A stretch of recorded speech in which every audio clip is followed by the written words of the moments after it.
Ao passar pela velha porteira, senti minha terra mais perto de mim. De emoção eu estava chorando, porque minha angústia chegava ao fim.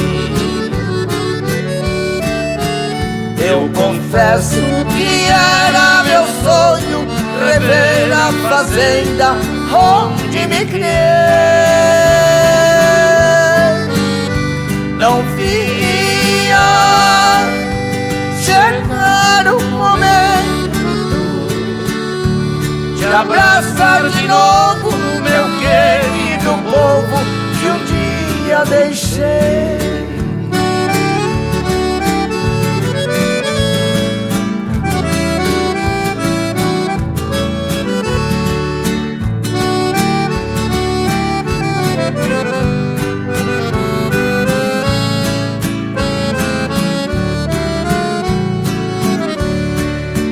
Que surpresa cruel me aguardava ao ver a fazenda como transformou.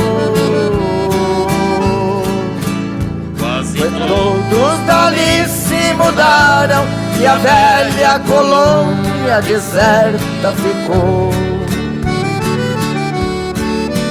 E os amigos que ali permanecem transformaram tanto que nem conheci. E eles não me conhecem, não, e nem perceberam que os anos passaram e eu envelheci.